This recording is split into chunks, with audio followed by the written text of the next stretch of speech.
Welcome back to Thunderdome. Another, what show is this? Shit. Welcome back to the show, the Communication Group Thunderdome. Another Bull with Andy Carlson, Minnesota's 87th best weekly podcast. Leaving that in, don't care. Show about everything and nothing coming right at your ass. 1 day a week. Sin Shotgun is Uncle Nico. Tell a friend, spread the word. iTunes, Stitcher, IR Radio. Nick, how's it going? Going good, Andy. Thanks for having me. Are you actually an uncle? Yes, I am.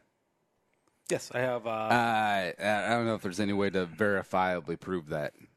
I will give you a blood test, and yes. Yep, I'm an uncle. There you go. You know, we were talking about. Actually, we were talking about. Ooh, yeah. Nick, what's your favorite Zeppelin song? Trampled Underfoot. What's like a top 5? Black Dog, maybe. Hmm?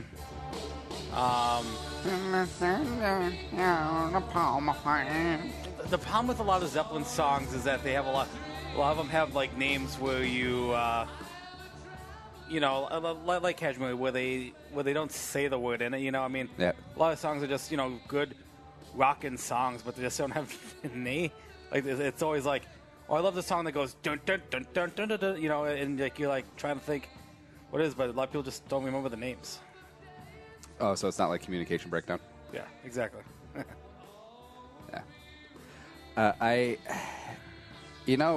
really love the song Tangerine, except no one really does. I don't think I know it outside my head. It's sort of like, if a Zeppelin song can be sort of like a soft rock song, that would be it. So, yeah, let's pull it up. And then we're going to pull up the... So you can play Guess the Tune. But someone who's got a couple of tunes, Josh Pelto at Remax Free. Do you know him? Love him in this Twin Cities real estate market, whether you're buying or selling your home. He is the man to go to for getting all that cheddar. And that is right. Or getting you the best price. Always returns calls, always in contact. Hit him up, 763-213-4617. JoshPelto.com. Josh Pelto, Remax Proof. Stop talking, plant. You just told Plant to stop talking.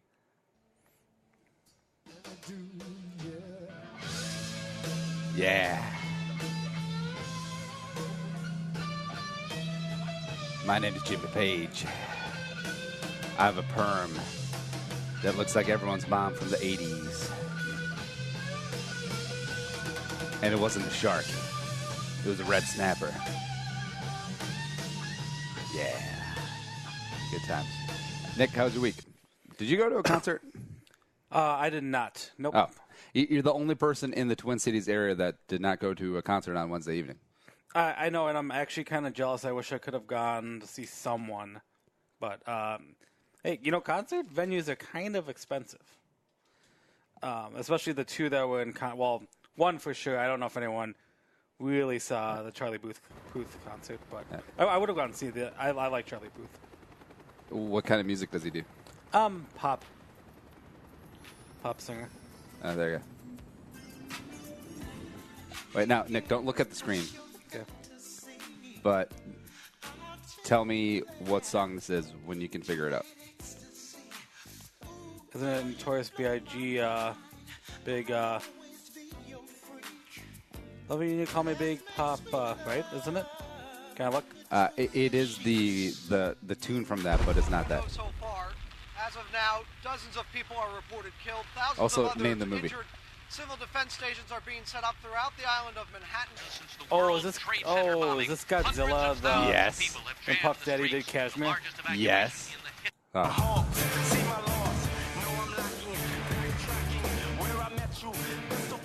When was the last time he sang? Like he doesn't. Like I don't think Puff Daddy does concerts. I don't even know. Like, here's the thing. I like P. Diddy growing up. Really respect what he did. Like, he's basically a billionaire. But also, it's like most of his music is just cover songs. I think my favorite Puff Daddy song is "Satisfy You" featuring what's his name, R. Kelly. Which makes me think, is it an R. Kelly song or is it a Puff Daddy song? See, I want to know how much they paid to license cashmere from the Zeppelin estate. I don't think it was cheap because I'm pretty confident Led Zeppelin doesn't really do that often. Yeah. Because I remember, I think Ford, when they tried getting... Oh, no, Cadillac, they did rock and roll. Oh, yeah, trying to get that, I knew was like a marketing nightmare. Yeah. But, yeah, whatever. Yeah. What's up, Diddy? Today we're talking about, we got a bunch of news, no game, but we are... Oh. So, Nick, fill me in.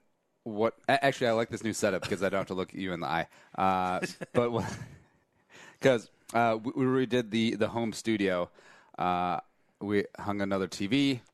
I built a table. Also, all right, so the wife keeps talking about this table that I built out of 2x4s and some MDF. It's pretty damn sturdy. It's well braced. Also, even did the thing where you hide the screws on the inside. So you could have really just gone, very shellacked it together and just screwed everything together. But there's some craftsmanship here. I measured the depth of the screws and got the proper screw. But like she was telling you about the table, it's like Andy built a table, and she said it like, I can't believe it's still standing, or it hasn't been a death trap yet. It's like, how dare you? To me, the tone that she said was like, you had the time to build a table.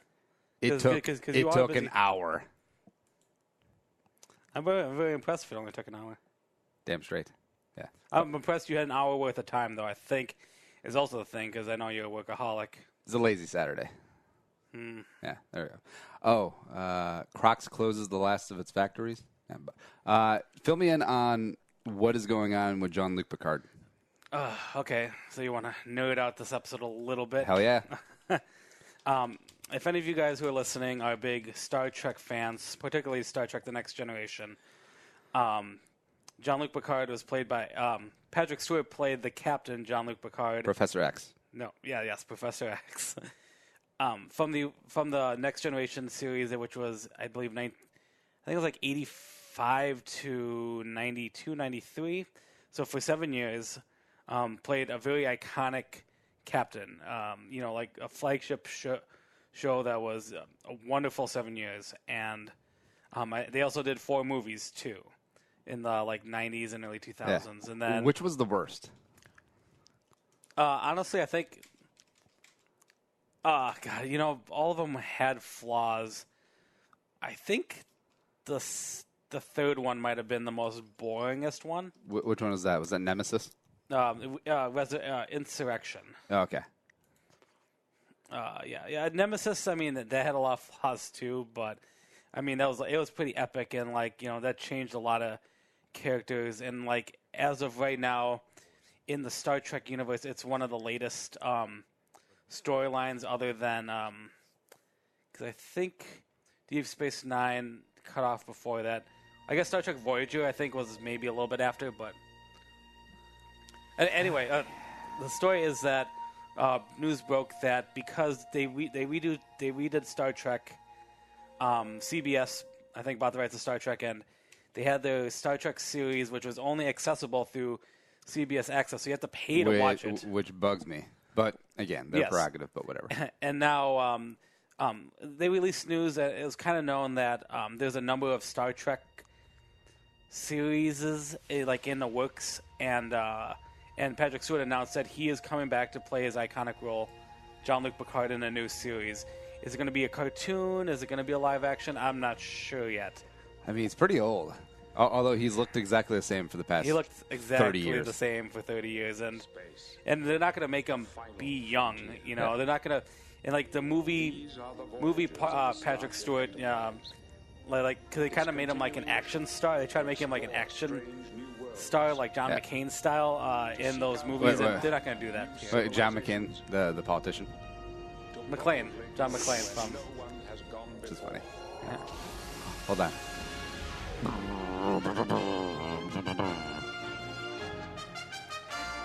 There needs to be more themes that have trumpets and fanfare. Yeah. Yeah. I just like that term, fanfare. Fanfare? Yeah, when they're talking about stuff. I think that's maybe why, low-key, I like college football so much, because of the bands. Oh. Yeah. I guess. Yeah. What's No, let me go. So beyond, I think that Picard is way better than Kirk. Yes, it is generational because Star Trek: The Next Generation was more my era. But also, if you look back, I mean, the Star Trek movies, the original ones with like Leonard Nimoy and the guy who sells hotels now. The movies, there was only one good one. That was Star Trek 4. Oh, that's you're gonna piss off some Star Trek fans. Good. Wrath of Khan, I think, is usually the most iconic one of the original. Search for Spock, and then The Voyage Home, number 4. Yes, I'm that much nerdy. Please at me if it bothers you. Captain, we have whales here. and I wasn't a big original. I think my aunt is a big original Star Trek fan. They still play. You can find these shows are still currently playing on TV somewhere on one of those like side channels. And I've seen a couple episodes, and it's definitely generational off where the storylines. And you can argue that there's only 2 or 3 seasons of the original, but to me, Jean-Luc Picard, and a lot of it is because of Patrick Stewart, a great actor that he is, Shakespearean actor. Mm-hmm. But there was really good writing for the Next Generation compared to. Patrick Stewart was in I, Claudius, wasn't he? I'm not sure. Pretty sure it was. Yeah, we'll have to look that up. Oh, I love that Star Trek is categorized as an American space opera. I mean, they're not wrong. Yeah, no, but it also, like the original TV series, those do not hold up. I mean, they just don't. Where you watch an old episode, it's like, oh, Captain Kirk, he's going to boogie down and he's going to have sex with an alien, which, you're worried about STDs by having sex with another human. What are you going to get when you're sticking in another alien? I mean, come on. I mean, and you can argue there were a number of Next Generation episodes. Arguably, William Riker, who was the horn dog of that series, but I don't know. Yeah, I think as I said, I think a lot of it is the generational gap from the '60s to late '80s, early '90s. It only ran for 3 seasons, didn't it? I think the original one was only 3 seasons. Yeah. Oh, did you ever watch Star Trek Enterprise? No. Because I do think it's neat how they tie in characters from all over the place. Because Admiral Archer, played by Quantum Leap guy, Scott Bakula. Yeah, and also I love that. Is this Rod Stewart? I didn't think it was.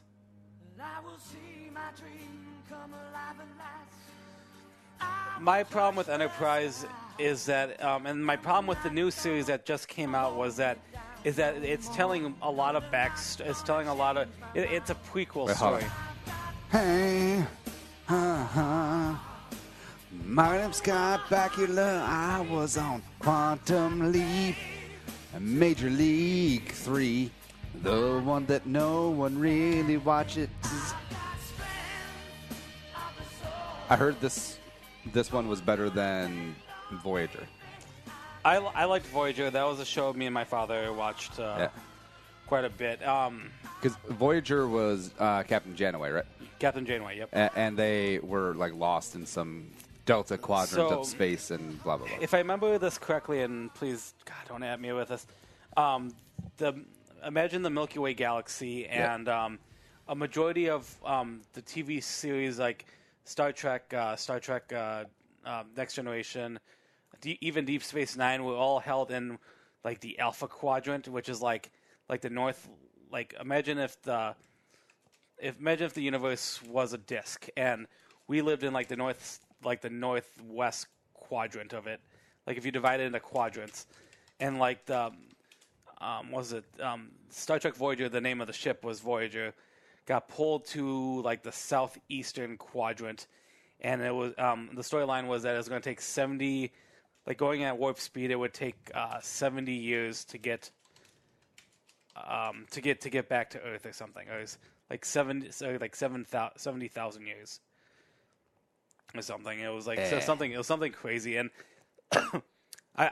I liked the show. It brought in a lot of new aliens, but I mean, a lot of people who are diehard Star Trek fans, like a lot of what the show meant to people, and like what Voyager did was, like Janeway broke a lot of rules, and because Star Trek, they're part of this federation, and they have their rules and laws or whatever, and like a lot of what Janeway did. I mean, obviously for survival was breaking rules and stuff, but I mean, you had the Borg, which was one of the greatest enemies that Star Trek came in. I mean, a lot of Borg episodes were from Voyager, and they did a lot of crazy time travel episodes too, and whatnot. And so, I mean, I think there was a little good and a little bit of bad, but I did like Voyager, and Joey Ryan was smoking hot as 7 of 9. I know that like Star Trek, like Kirk gets a little bit of bump because I think Chris Pine's done a really good job in the Star Trek movies that have been rebooted, but I also don't think that should count in the Captain Kirk versus Picard debate, where Kirk, he was basically just Indiana Jones in space, like that was his bag, but Picard was the brain. Picard was the thinker. Yeah, no, I agree. Strategerizer. He had balls at time too. Also, I just realized that I could never talk ish to Star Wars fans because I like Star Trek very much. Although I don't have, I wish I had time just to binge watch a bunch of the Next Generation because I think they're on Netflix. Yeah, Hulu and Netflix. One of them has the rights to all of it. I mean, the thing is, as much as we love Star Trek, I mean. There are a lot of good episodes, and there are a lot of like, why did they make this one episode? Like, there's a lot of why is Data Sherlock Holmes? Those are all the holodeck. Yeah, everything is holodeck. The lazy answer for a number of Voyager episodes was there's a problem in the holodeck. Place that like creates a reality, and obviously an evil being wants to use its powers or something manifests from it. It's almost lazy writing, but... Well, I feel like if the show goes as long as Star Trek Next Generation did, you almost run out of ideas. Oh, yeah, I think so, too. But, I mean, there's a lot that as I said, this is still early in the infancy when Patrick Stewart announced that he was playing the role again. And, who knows if they're going to bring back the actors, because obviously all the everyone is still friends in Next Generation. Mm-hmm. You can if you follow any of them on Instagram, you'll see a random one of like, oh, there's Patrick Stewart hanging out with LeVar Burton. I mean, there's also Will Wheaton needs work. He has plenty of work to do. So a lot of these people, this can open up a lot of things, especially since we think that this is going to be a continuing story.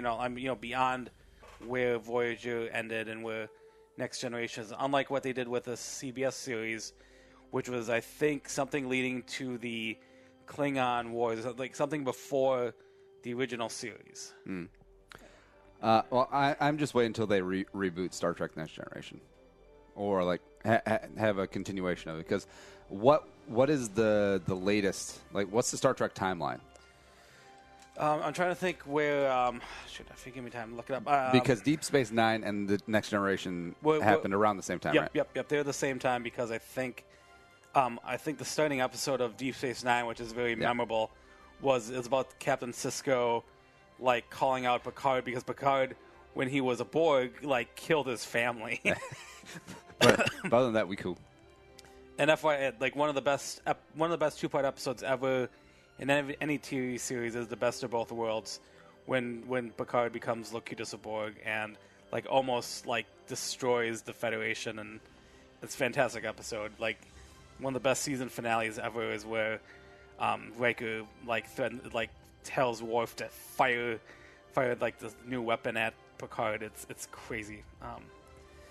Let me see. I think the Next Generation was the 24th century, so it was the year 23 something. Let me see. Voyager was, I think, 5 or 10 years after that. So let me check your start.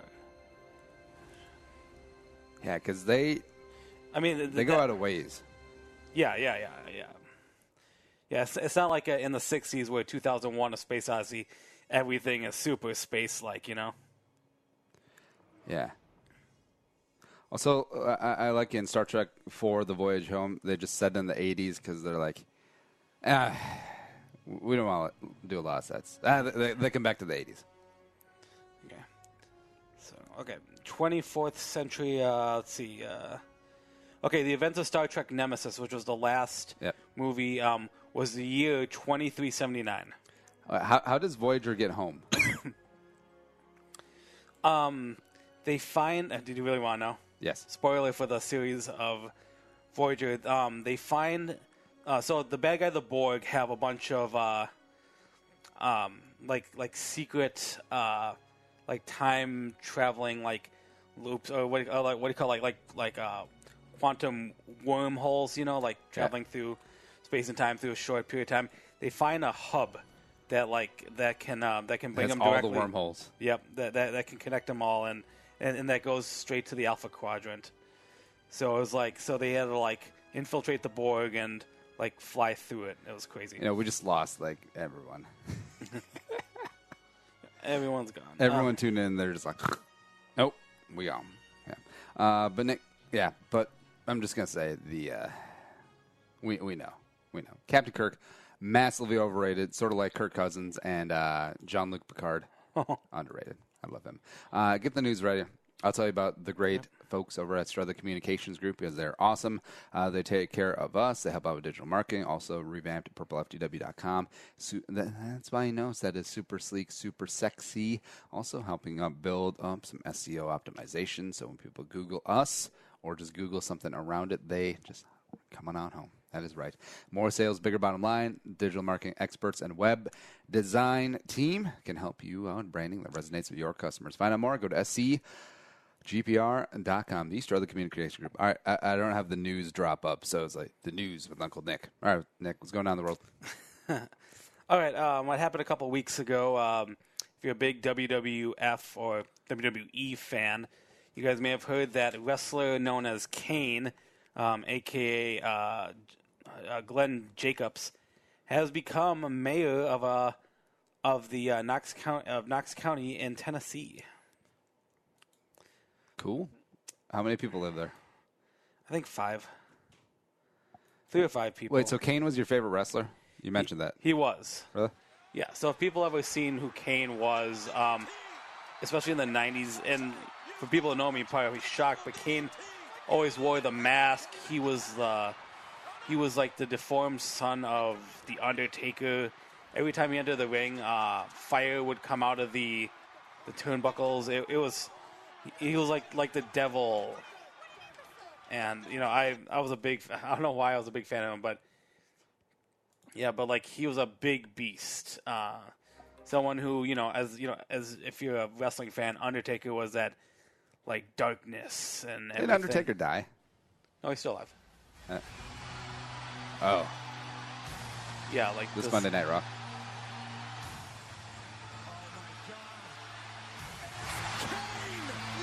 See, he used to always have a mask on. I don't know if he still does any. Well, that would probably preclude his mayoral duties.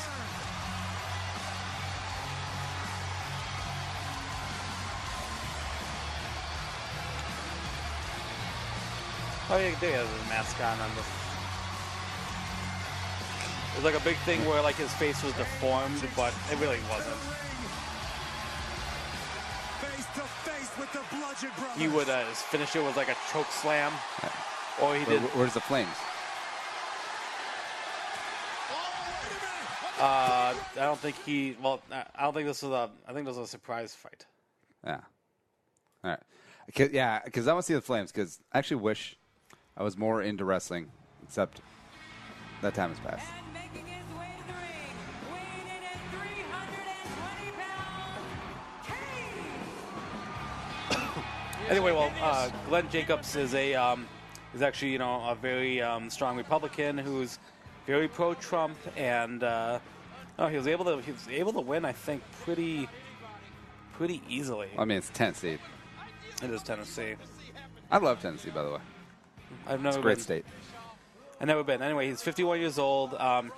Him and his wife own an insurance company in that town, so it explains why it must be his hometown, or, his main place to live, and as of right now, there's nothing saying that he's going to be done being Kane. Obviously, he's taking a lot of time off from wrestling. I mean, a lot of wrestling stories, wrestlers kind of come and go. Usually with injuries, but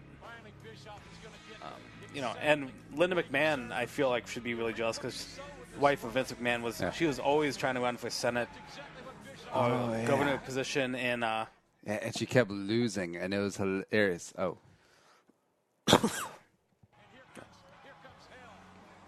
see if he raises his arms. Whatever. That wasn't as cool. Yeah. All right, what's next? All right. I was going to talk about MoviePass. For those of you who don't know what it is, good job. You're probably one of the millions of people who never really got into it. But there was this company called MoviePass that was trying to sell an idea literally a free pass to see, well, not free pass, but a pass to go see any movie you want in any theater for the low price of $9.99. And holy crap, it kind of started working, but then once you realize how much money the company was losing and a lot of restrictions that was starting to come in, I think this company might actually kind of crash and burn. Was that really a big deal? I don't know. At first, it kind of I think when it first started coming out, I remember reading that they were originally going to do like $50 a month to see these movies. But then they're like, no, there's no way. You can't, competing with Netflix prices and Hulu monthly prices. Let's do $9.95. It usually costs that much to see a movie in general anyway. About $10, arguably 13 to 15, depending on when you go, if it's going to be in 3D or not, and whatnot. Here and there, but wait, hold on. Sorry. So Linda McMahon, she ran for Senate twice in Connecticut, lost both times. She spent, New York Times is saying that she spent nearly $100 million in two Senate races. Connecticut, that's a small state. And now she is Trump's administrator of small business. Like, her first lesson should be, don't waste $100 million trying to win a Senate seat that you're not going to win. So she's still at that position? As far as I know, yeah, for now. Yeah. But it's just so weird. Like, her Wikipedia page, it goes from WWF to politics. That's actually the way it should go. Smackdown to Connecticut Board of Education. Makes sense, doesn't it? Yeah. These guys aren't the first wrestlers to dabble in politics. If you're a Minnesota person, you know that. Completely forgot about that. Never forget. Like, how stupid are we? Pretty stupid. Like, I don't even remember him as a governor. I do remember the T-shirts. My governor can beat up your governor. That's all I remember, and I think they had a wrestling thing come to town when he was governor, and I think he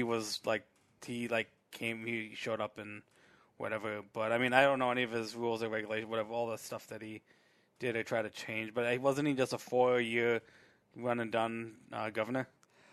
Maybe. All right, sorry, I interrupted MoviePass. Okay, so MoviePass, $9.95 a month to see any movies you wanted in any movie theater. So it sounds too good to be true, and I think the company realizes that it kind of is, because I don't think the cost to do that. I don't think theaters. I don't think the company, this MoviePass company, thought that through.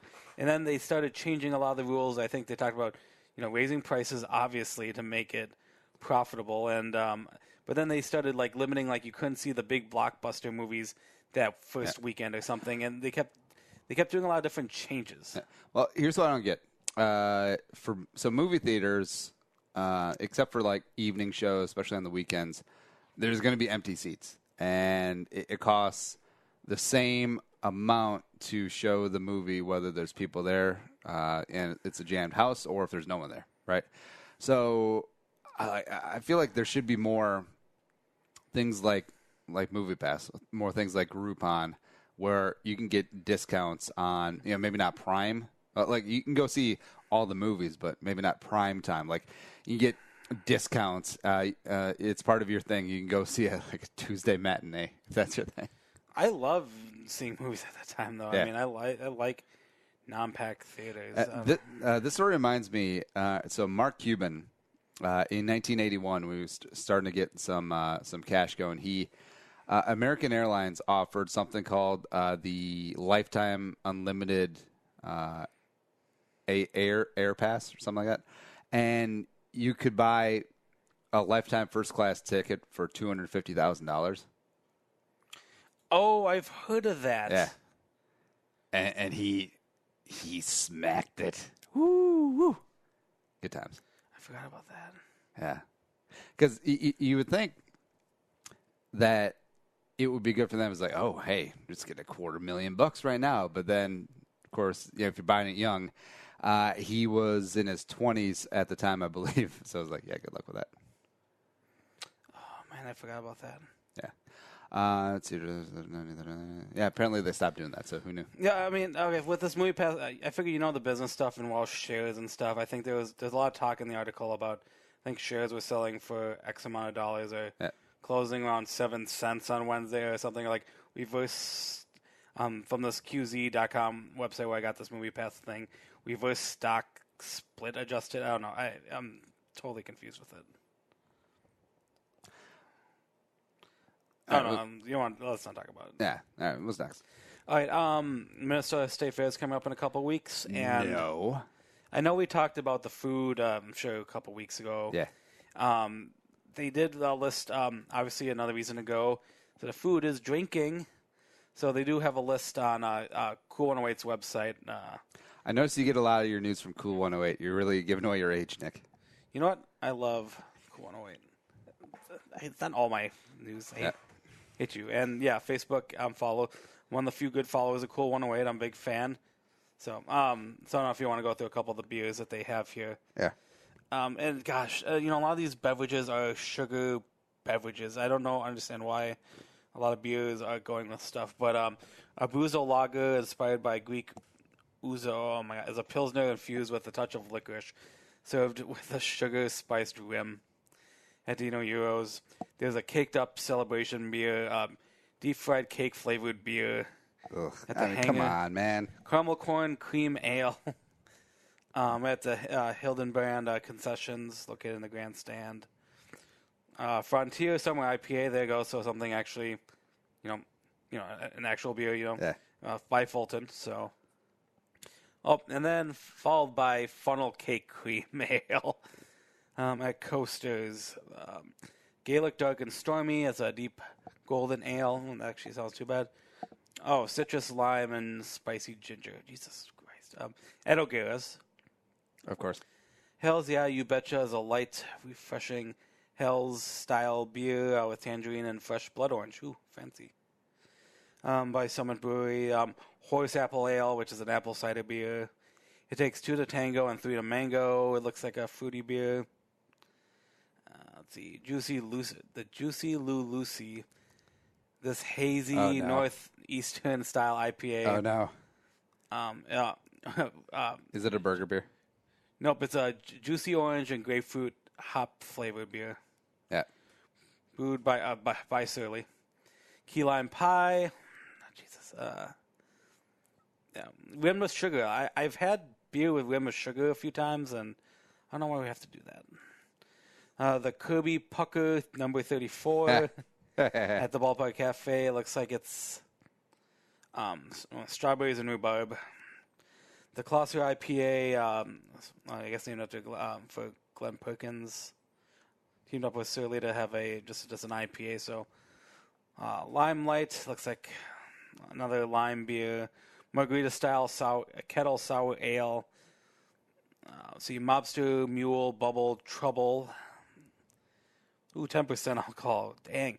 That seems like a lot. Oh, this is more of a sparkling wine. Yeah. Ginger beer with sweet lime. Oh. At the Hideaway Speakeasy. Ooh, the upper level of the grandstand. Let's see. Okay, let's just do a couple more here. There's a passion fruit pilsner. There's a raspberry champao. There's a Shandlot pink lemon shandy. What fruit do you like in beer? Like fruit derived beer. I mean, I like the oranges. I like the typical what's the main one with orange that most people get? The Blue Moons, you know. Yep. Yeah, I'm fine with normal stuff like that. I've tried a number of different beers with a number of different fruits, and I feel like orange is the safest one. Like New Glarus makes a raspberry beer. I forget what it's called, but that's pretty good. Oh, sounds good. Yeah, no, I mean, the safe beer, obviously, you got to do, everything's different, it's not just your typical beers. So, I mean, these fun foodie beers, I mean, they don't sell them regularly all the time. So, I mean, and I'm guilty of this. I've actually kind of they had a mini donuts beer at the ballpark, which is coated with a rim of sugar, and I actually don't mind it. It's just one of those things, though, is that I can't have 3 or 4, but I can sip one and be okay. Yep. So everyone's gonna get drunk at the fair. It's gonna be good times. Yes. All right. What's next? All right. A local story, kind of tragic. We were talking about this earlier at dinner. An 8-year-old boy was thrown from the top of a water slide in Apple Valley at the Apple Valley Aquatic Center. He only sustained a couple injuries: broken femur, foot fractures, shoulder, and a shattered shoulder bone. So, so still doing well, but obviously Doing well besides the broken feet and the broken femur. I think surviving, I think, is fantastic. I'm pretty sure the femur is the toughest bone to break in the human body, just because of I think the it's the size biggest bone, and isn't it? the density. Yeah. Yeah. So the big thing is what happened was that an 18-year-old named Roman Adams of Maple Grove was arrested and charged with third-degree assault in Dakota County District Court. He was released from Dakota County after posting a $50,000 bond. Wow. Seems like a lot. Parents probably had to put the house up. Yeah. And a lot's going on is that his the one who this 18-year-old might have some mental disorders or something that makes him not right in the head. It says this page isn't saying too much about it on TwinCities.com, but a lot of the things in the beginning were saying that there's a lot of mental health questions to bring up with this Now, case. This man, because that's what he is. Sorry, 18-year-old. He's a man. Had he had any previous instances of this sort of behavior? Because when they asked him about it, he was just like the line was long, and then he just flipped a kid over, a 30-foot drop. I'm not sure if there was any other prior instances of it, but yeah, that was strictly on an older article exactly what has happened. Because I know once the story hit, and then you just see it on the surface, 18-year-old throws 8-year-old kid off essentially like a second-story balcony. You're like, lock that kid up and throw away the key for doing that to the kid. Lock that guy up. Then you find out that he has some sort of issues, and then you're walking the line. It's like, well, if he did this, and his reasoning behind that is that the line was too long, and he he may necessarily not feel remorse for it. It's like, well, you kind of have to either get him some help, or he's going to do something like this again. And also, I don't believe that this would be like the first time he's ever lashed out like this. Okay, so I'm on a CBS website, local WCCO. He has cognitive disabilities, and he had a personal care assistant with him at the pool, but was not in line to be with him. So it's obviously clear that this 18-year-old has enough issues where he has to have a personal care assistant. So I mean, it wouldn't surprise me if you go after the personal care assistant as well. Yeah, like the personal care assistant, like you're with him like throughout most of the day. And it's like, yeah, I don't want to stand in line with him, but you have a grown man who has the strength of a grown man walking around and thinking that this is okay, just to throw kids off of balconies because the line for the water slide is too long. No, like something needs to be done there. I wonder who the family of the 8-year-old kid is going to sue, because I mean, pretty standard is the aquatic center. Probably pretty standard is going after civilly the guy. Except, I mean, does he have any assets? Probably not. So then do the parents get involved? I don't know, but it's like just out of nowhere, just insane. Like there wasn't a scuffle, there wasn't a fight, there wasn't anything like that. Just your kid is at the water park on a hot day, and he just gets flung off a second floory balcony. It's the hell. And the kid's gonna get and the grown adult's gonna get off. We don't know that, and I don't know. Maximum, he goes to a mental facility, a mental care facility. Mm-hmm. Like he will not do like a second in prison. I can almost guarantee that. Some people might argue that those institutions might be like a prison, though. Well, I'm also not saying that prison is right for him given the circumstances either. But I mean, no, I understand. This can't go by just like, oh, yeah. Has issues, whatever. Sorry that your kid is never going to be able to walk right for the rest of his life. Sorry about that. Give me something happier. What's next? All right. There's not much news stories about this, but I saw it on KSTP online that a car crashed through a White Castle, which I think might be the saddest story. If you guys know me and Andy at all, we love our White Castle. We've done trips from Winona. I thought you were gonna say we love Billy Joel jokes. We do not love our Billy Joel jokes. All that's known as if you live in St. Paul, and I'm sure if you love White Castle, you've been to the one on University in Lexington. It is the far safer one to go to, and there's just there's a short little video online, and there's no explanation of any follow-up of the story since it happened on the 5th of August. A car just crashed into just a white Impala just crashed into the front part of the White Castle. And please tell me there's another White Castle in town. No. Are you sure? Do I look like the kind of brother that would be unsure about something like that? Shit. Yeah. Shout out to producer Allie. I don't know, man. Should we just eat here? Hey, psst. There's a White Castle that's open 24 hours up in Cherry Hill. It's about 45 minutes from here. I can make the trip if you're willing to. Kamar, I got a shitload of work to finish. You got that med school interview on, man. Forget about the med school interview. It's a non-issue. What do you mean it's a non-issue? Ding dong. May I interject for a second? As a Burger Shack employee for the past 3 years, if there's one thing I've learned, it's that if you're craving White Castle, the burgers here just don't cut it. In fact, just thinking about those tender little White Castle burgers, with those little itty-bitty grilled onions that just explode in your mouth like flavor crystals every time you bite into one, just makes me want to burn this motherfucker down. Come on, Boogie, let's burn this motherfucker down! Boogie, let's burn this motherfucker down! he's now in Blackish. So, you guys maybe should just suck it up and go to White Castle. It's my favorite scene. Pookie, what's going on? Yeah. Yeah.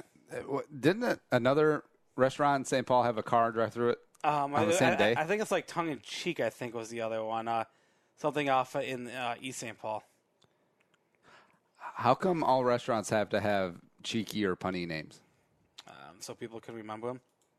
Or especially bakeries, like Nothing Bunt Cake. I mean, come on, get out of here. Some people like that. Yeah. Anything else? I have two more stories if you want to go through them. Give me the one you like the best.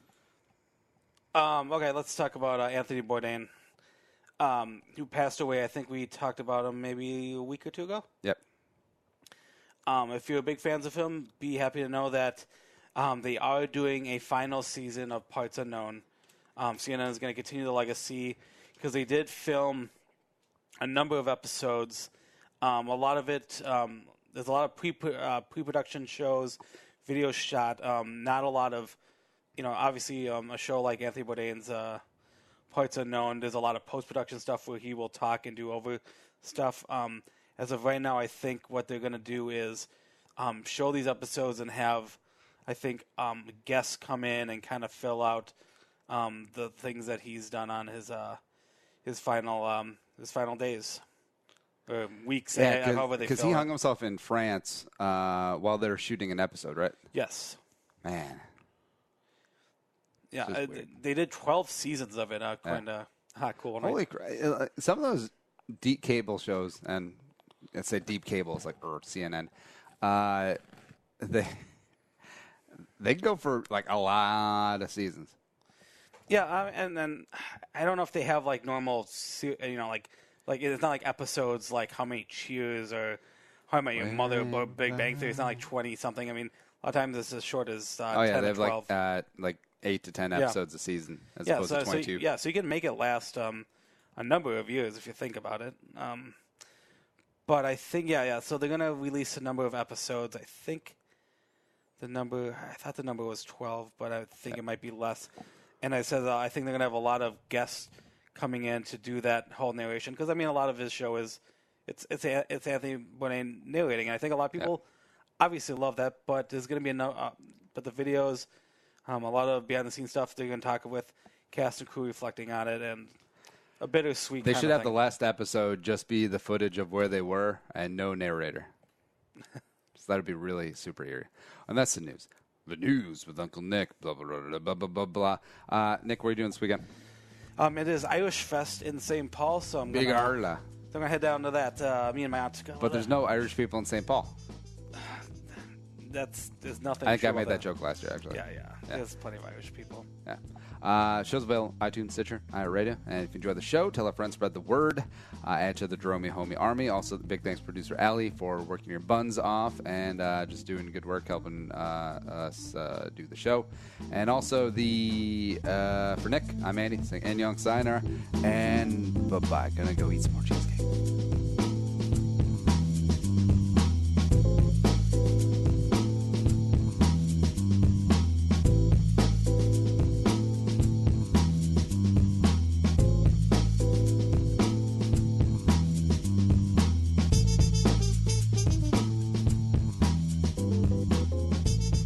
Thanks for listening to Bowl with Andy Carlson, Minnesota's 87th best daily podcast.